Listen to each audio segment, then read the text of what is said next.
Thank you for coming. Yay! Thank you, Lauren. And congratulations to you, Lauren. I have to tell you, like, you're just wonderful. Thank you. You are someone that's like so directed, and you have such a great fortitude about you, and you're lovely. You're very special, because a lot of times people will talk the talk, but they don't actually put things into action. And as many years as I've known you, you're somebody that actually, you do what you say, you keep your word. You're just amazing. So congratulations so much. to you. Thank you. I appreciate it. I'm going to get to talk to you more, so I'm going to be you later. But yes, thank you. Shine a light on you. I appreciate it. Thanks. Chris, is this okay for the light? Do you need me to switch any of the lights on or off up here? We're good. It's good? Thank you. That's good for him, we're good. We just lost light. We lost a light? Oh, I don't think so. Maybe. Maybe Chris said yes. Hold on. Wait. Okay. Okay. If there are spirits, it's okay. I just want to let you know we acknowledge you. Happy birthday to whoever's celebrating a birthday. Any birthdays in the house? No? Okay. Just checking. When's your birthday? November 30th. Oh, that's close enough. It's very soon. Okay, so whoever's trying to sell him happy birthday. Can you please say and spell your name for the camera? Oh, yeah. It's Dan Perlman, D-A-N, P-E-R-L-M-A-N. Excellent. It's also up there, but pan. that was for the editors. And just pan. There you go. We know you, Dan. Okay, joining us now is Dan, and welcome to the workshop at NYC Web Fest. Before 2017, when you got a lot of recognition, had you ever participated in this festival? No, not at all. Okay. No, we made this short that was called Flatbush Misdemeanors. We wrote it as a pilot initially, and it was like a 35-page script, and we showed it to a few people we knew, and they were all kind of like, I don't know what this is, I don't know what to do with it. And so we just did what I'm sure a lot of you guys did, was just like, all right, well, let's just make it. And so we ripped out anything that would require budget, and we're just left with 15 pages of scraps, and shot it piecemeal and borrowed friends' cameras and all that. And then had this first like 15-minute short in 5 parts, and then just started looking for festivals to send it out. Because we threw it online, not knowing about any film festivals, like requirements of some of them don't want you to post it already. So we just threw it up there. Nobody saw it, nobody cared. But then it started getting into some of these festivals and doing well in these festivals, and that's what gave it that initial momentum. Were any of you in the industry prior to that at all? Or what were some of your day gigs before you became like these filmmakers? Well, I'd sold a pilot before. I'd sold an animated pilot in 2015, 16, and then made that with Fox, and then it didn't go to series. So then once that happened, I just kind of came back to the city and I was doing stand-up and just working a lot of like temp jobs. I tutored, I sold mattresses at a Costco, what did I do? I proctored exams, I did a lot, I sat at various desks for various companies. Yeah, so just whatever, and then would go do stand-up at night. You were working on your act. You had all these day gigs because you were like looking for characters that you could like use for maybe. Yeah, that's an optimistic frame. But I was just trying to get to 5 o'clock and then would leave and then go do my stuff. Yeah. I was voted most optimistic of my senior class. Yeah. I don't think most of much has changed. Biggest ham, biggest brownie, and most optimistic. I was just you a class clown? What do you remember? I wasn't voted anything. Really? No, I remember one. I ran into somebody a couple of years after high school, and she was like, you were the one person that when I was going through the yearbook, I was like, who the fuck is that? Which I took that was the goal at that time. I was like, I want to see if I can just blend into the wall. Can I just be as unseen and unnoticed as possible? Yeah. Wow, that's pretty interesting. I did accomplish that. Yeah. Yes, that's pretty interesting. So you were already creative, though. You already were in the creative arts. Now, were you the actual animator? Did you sketch these characters? No. Did you do the voice? No. For the initial pilot, yes. You're saying? No, I didn't. I just came up with the idea for it and wrote it, and then had some friends who were, I do stand up in the city, and so you just know so many comedians that they're all my friends. They're just the funniest people, and they're some of the ones I just got to be in Flatbush. So, it's always been very easy to call upon friends to just do shit for free or almost nothing. So I'm very lucky with that. And then it got linked up. It was like a friend of a friend who he made this little short, like minute 20 animation, and then had that as a little sizzle and sample because you need some proof of concept, I feel like, and then that helped get it to won this Pitch Fest thing at Montreal Just for Laughs Festival, and that's how Fox saw it and ordered a pilot from that. And I think that's maybe that's really great advice too, is like if you could just do something, no matter how small it is, but get someone to notice you. And then that builds, I guess, confidence in the next time around. So is that kind of where Showtime was like, oh, well, you already had a deal with Fox, so maybe we'll look at him? Or maybe. I honestly think it was more just that we'd made the shorts and the web series, which screened at this festival here, because I really think, which all of you guys have done by like having something here. It's like, I would love to think people can read and imagine stuff, but I'm not sure that they can, and so I just think it's so much easier when they're to stop them from saying, I don't really see it. Once you make it, they're just like, oh, I see it, and they're seeing what you bring to it, and they're seeing what you can do with no resources. And I think that was a big thing that helped with Flatbush, is that we made these 3 15-minute shorts with no resources that technically they're a mess. Like, they're shot on like different cameras. We couldn't color it. We couldn't mix it. It's like really bad quality, but it's like embarrassing. But it had jokes in it, and it had the tone, it had the feel, and so I think that gave them confidence of like, oh, if they can do that with nothing, like what if they actually like owned a camera, yeah. And what were those early steps like in terms of what did they give you? Did they give you some production budget? Did they give you the distribution? Like, how can someone go from this moment to that moment? Maybe not the same deal you got, but what are the logistics of it? So the process was, I'm going to say it all quick, but it was a long time, because we premiered it at some film festival in 2017, and then it had like a little film festival run through 2018. And then like late 2018, it started getting the attention of production companies, because it would do well in these festivals. Like, it usually wouldn't win, but it would do well in the room, because it would be a comedy in a room with a lot of, you guys know, drama, murder, all kinds of right. And so it would just do well there. So then we started getting the attention of some production companies, and then we started working with one production company, and then we already had the shorts made and already had the sort of pitch a little bit developed, but then just like worked on it a little more. This is like late 2018, fall, winter 2018.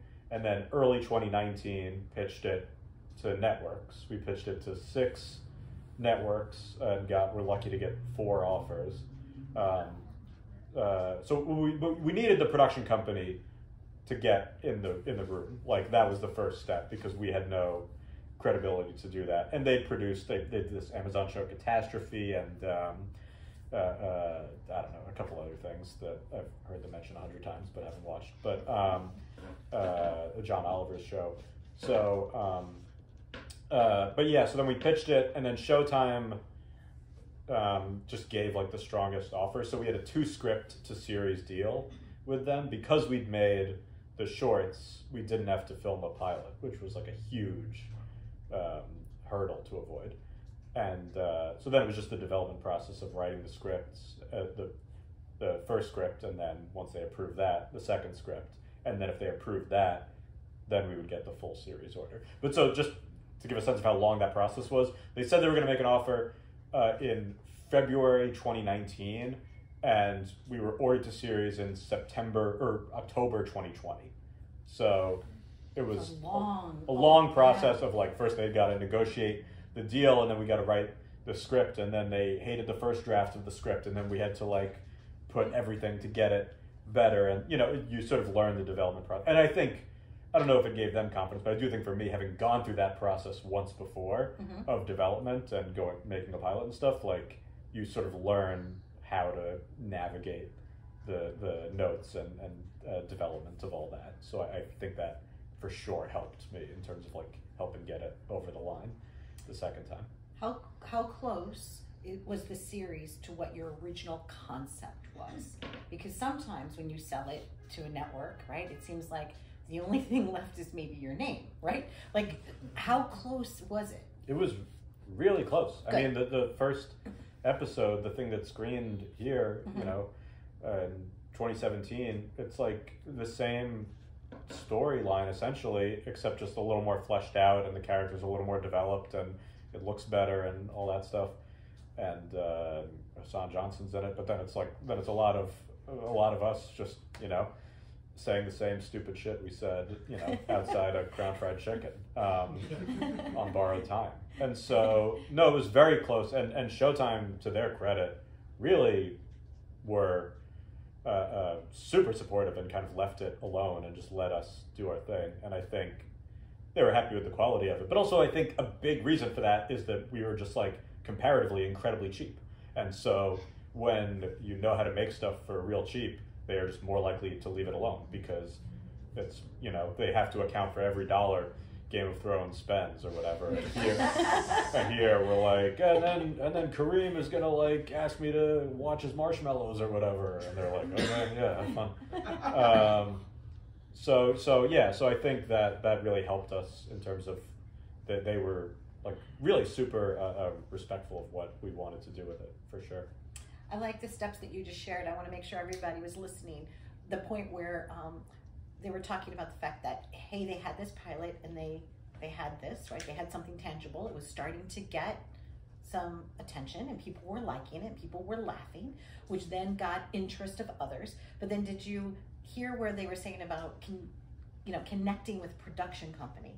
So a production company that already has street creds, because then they can kind of help you walk into the door. Correct? Right. And also, we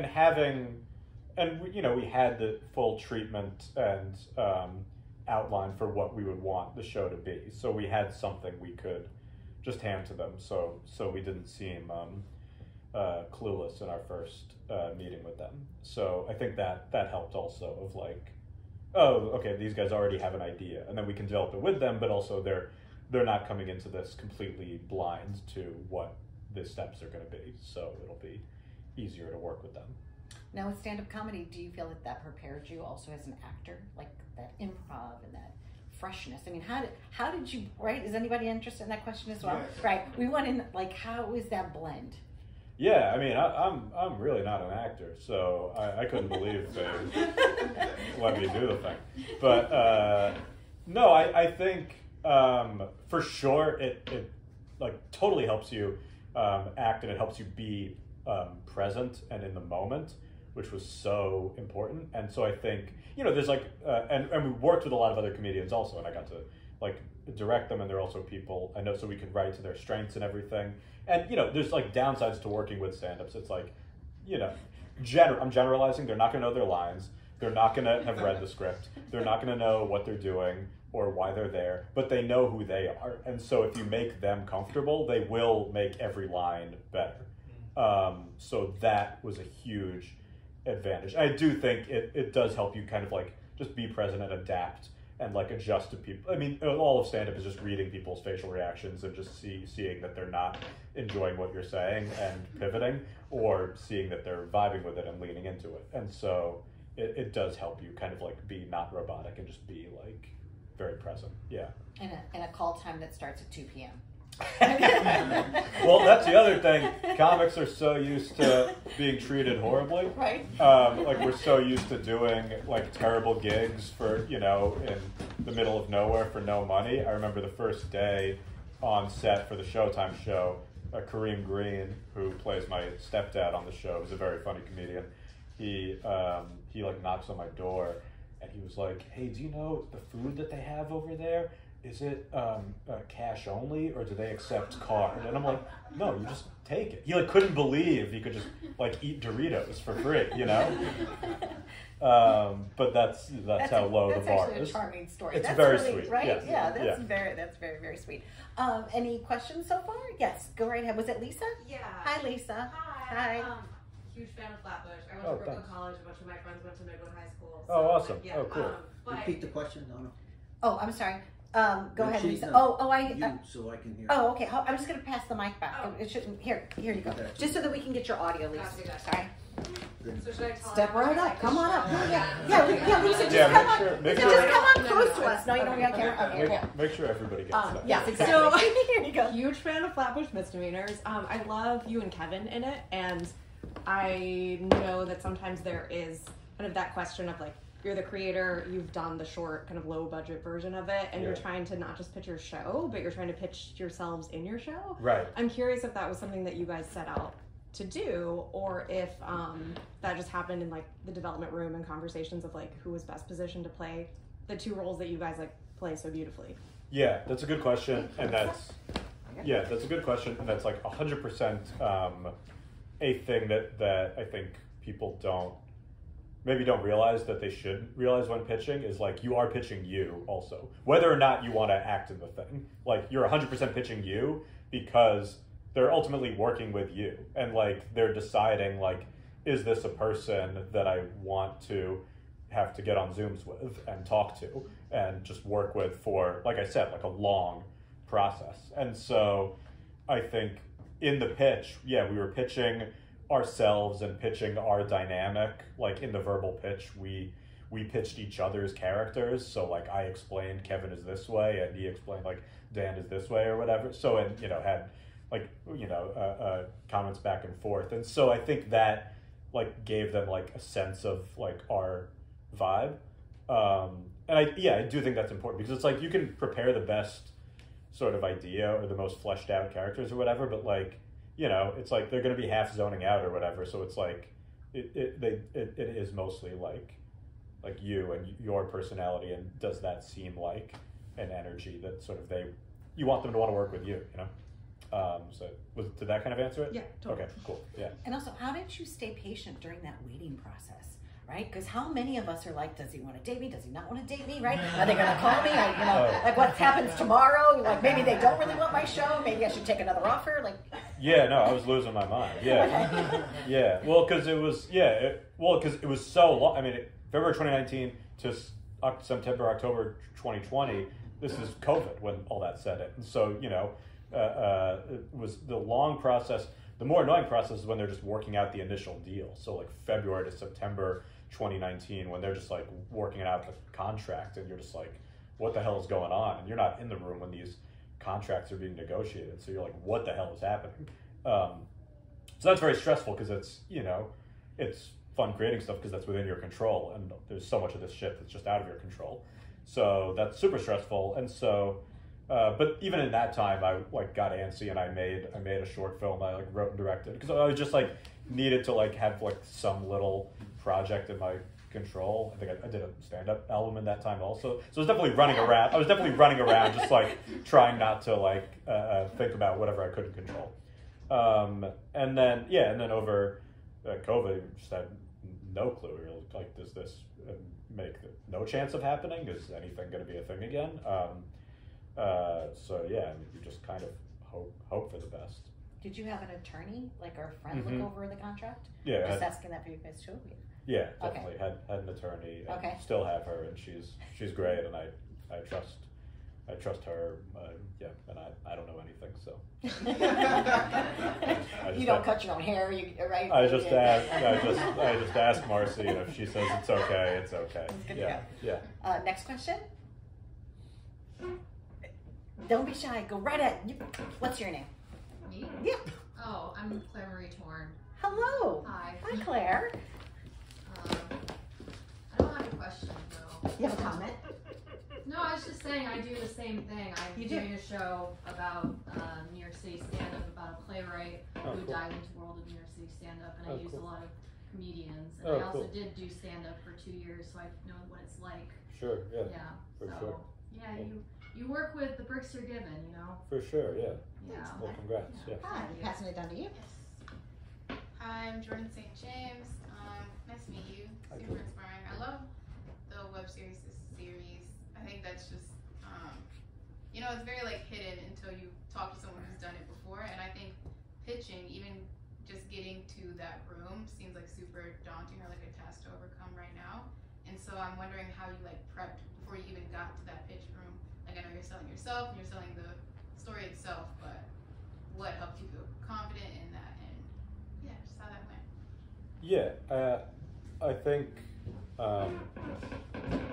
Well, one thing, it's like once you're in the room, if they have zero interest, they wouldn't even let you in the room. So you should feel, once you get in the room, you should feel some confidence because they hear a million things that they're like, I don't even want to waste 20 minutes on hearing the idea for that. But I think, it's like, it helped that we'd made the thing. It helped that they liked it enough to let us in the room.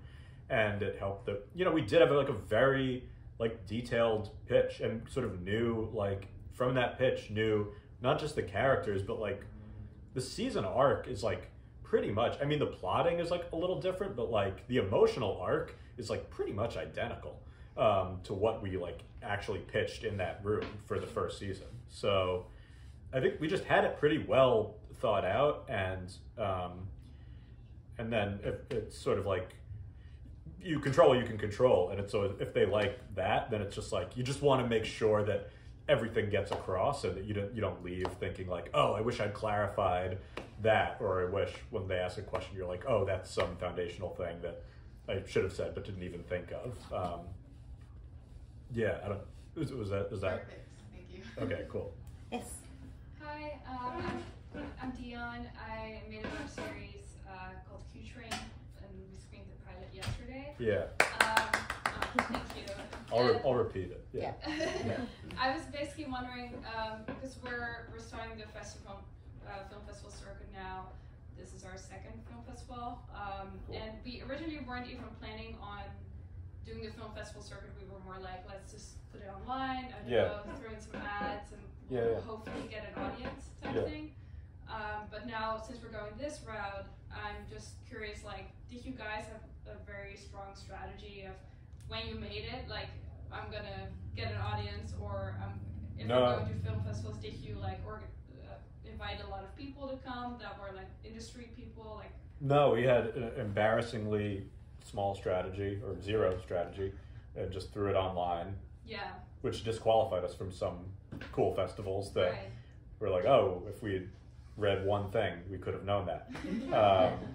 We threw it online, and truly nobody watched it. Yeah. And then those film festivals. I mean, I think that was truly like, it wouldn't have gotten to Showtime without it, because it was online and nobody cared. Right. But I think that it's just so fucking hard to get that like outside validation or any sort of external recognition that something is good. Yeah. And nobody wants to be the first person to say something is good. They want to be the 10th person. So once you find other people to say this is good, then that's so much easier for then some development assistant to say like to the exec, like, hey, I think this is good. And they're saying it, they're not taking a risk really, because 10 people have already said it, and it doesn't matter. Everybody's equally clueless, but I do think that ended up being like a super helpful strategy. Yeah. Okay, so even though you weren't in like the huge film festivals, Right. these were like smaller ones, I'm guessing, but you were still like seen by producers, basically. Yeah. So it like won the Florida Film Festival, where we weren't even there because we couldn't afford to go to a lot of these, and it was in the Holly Shorts one, and the LA Film Festival, which isn't even a thing anymore. Some other random ones. So these like smaller, like or mid-tier-ish festivals, and some we were there, some we were not. A lot we were not. But I just think even like that, them seeing that, like, oh, this has done well, and this has won things. They don't know what things are. They're just like, oh, it won a thing. That sounds nice. That's good to win. That's awesome. Look at all this. I love this. Yay. Oh wait. You asked one. Yeah, you didn't ask one. Hi. Never. My name's Emily. Nice to meet you. Hi. I was just wondering how much control you had once you pitched, and did you pitch that in the meeting as well, in terms of being an EP, in terms of if they want to change a lot, like how much ownership you retained? Yeah. Did how much control did we have, and did we pitch how much ownership. No, I mean, you don't really pitch in the room. You don't pitch like I'm gonna be an EP. But that's the thing you work out. The February to September when they're working out the contract stuff, that's when they work out, and we're gonna be EPs on it, and we're gonna write and star in it, and all the other stuff.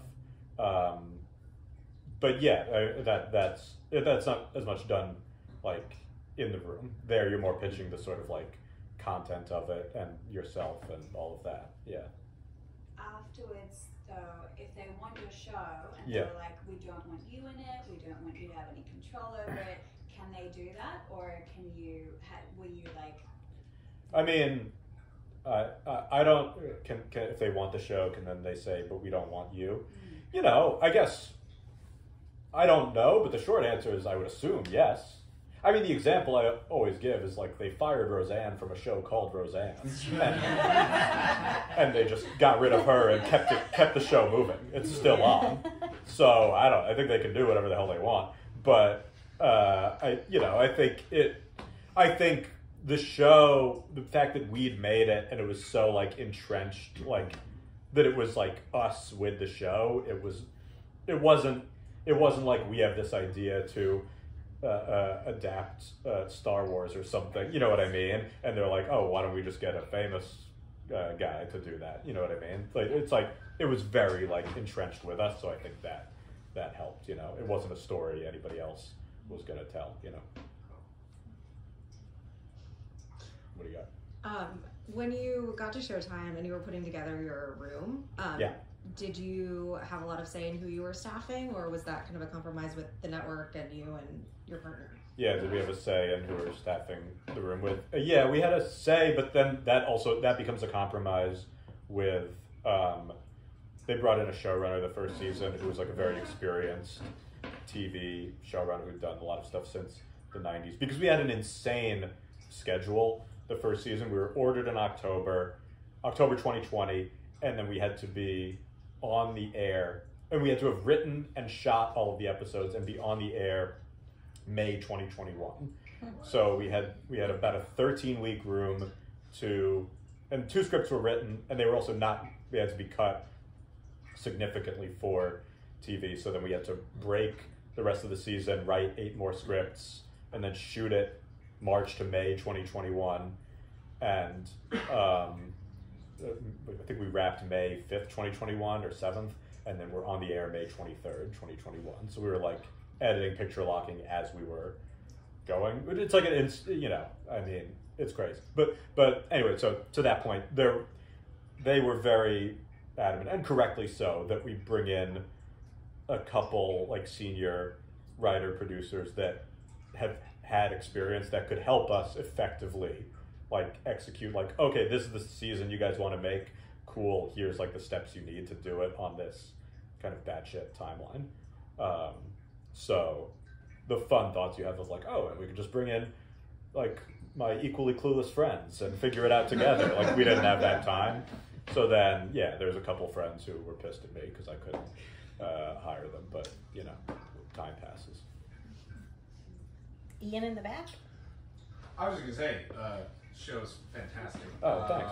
Also, he said the show was great. Yes. I was gonna say, also amazing that you had 4 networks out of the 60 pitched you to choose from. Congratulations, that's incredible. Thanks. What was it about Showtime that you guys gravitated towards them? Was it their content? Was it the control? Was it, you know, kind of that goes along with what we were just talking about?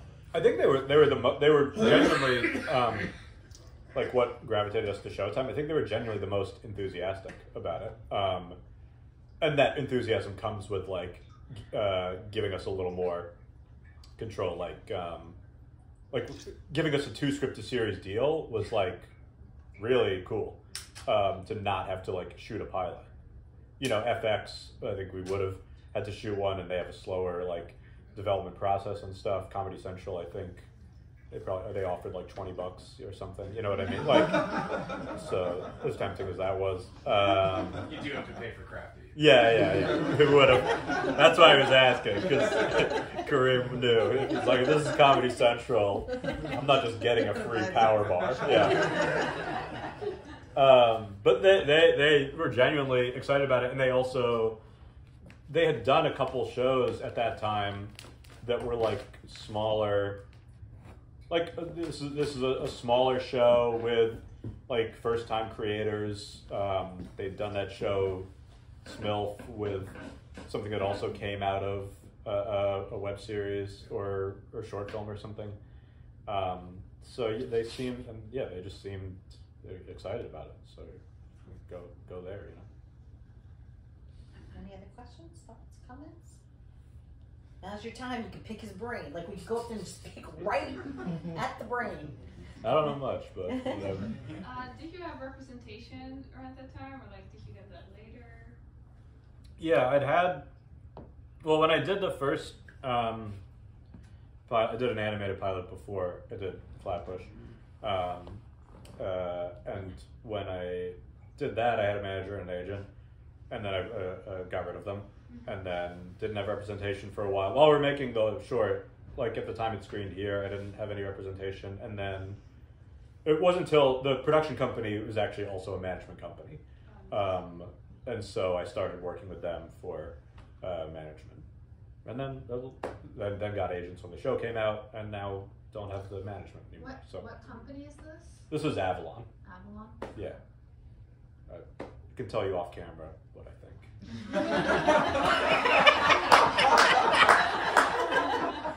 I'll be honest about most things, and then some after hours. I'm just starting the process of working with a manager that also has the production company, my partner and I. Yeah. So we participated in this year-long TV episodic program, got like a lot of great pitching experience, Right. and then she was like, had a meeting with us, and she's like, I love this idea, and then this is the rewrite that I need to take this over to the production side of things.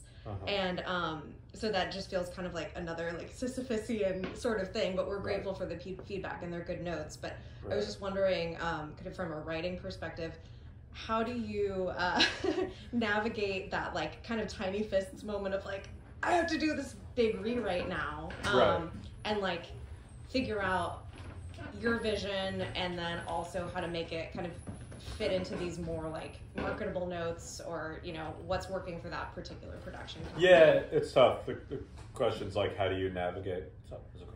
No, you're good. How do you navigate enraging notes? Yeah, it's always frustrating. I mean, I think it gets easier. You know, the phrase, I'm sure a lot of you guys know, it's like the note behind the note. So it's like figuring that out. What are they actually getting at? So if they say, you know, if they give some note about, I don't like this scene or whatever, it's like, oh, maybe it's because they don't, well, the note behind the note, we just don't really have invested that he feels disconnected from this relationship or whatever the fuck it is. So sometimes that helps with the note-taking process of like, this is an enraging thing and why are you telling me to do this thing? And it's because, oh, there's this bigger thing, and once I address that, then a lot of these notes kind of go away. But also, I mean, it's case by case. It's like, you know, when there's notes that you just have to like pick your battles also, ultimately. And that's like the biggest thing when you're like developing stuff, is it's like, if you're going to wage like every single battle and go into it with this, you know, like, and I only say this because I've seen people do it, and it's so silly, with this kind of like, you know, teenage, like, I'm an artist, nobody's gonna mess with me kind of thing. You're just gonna be chewed up and spit out like instantly. Like it ultimately like is a business, but then also it's like the way that you get your cool creative shit through is by working with them. And a huge amount of this thing is like, how do I, an annoying amount of it, but ultimately it's fine, is like, how do I make these other people that I'm working with, how do I make them think that like my idea is their idea, and then have them say it back to me, and then I'm like, oh, that's a good idea that you just said to me. You know what I mean? It's like once you figure that out, everything gets so much easier, because ultimately a lot of them really don't care. Last week, I'm developing other stuff now, and just last week got this frustrating note from one of the companies. They told me to add this scene, and I added this scene, And then their next round of feedback was, what are you trying to accomplish by adding this scene?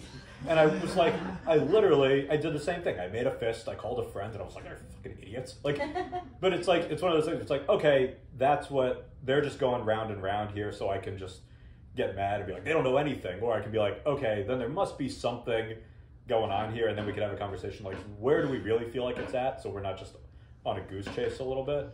There was a 4-hour, just to interject because I can feel your pain. I have a television studio, full service production studio out in Long Island, and we had a big network show that was filming there. It was 4 hours on a discussion of what color the pillows should be on the sofa, okay?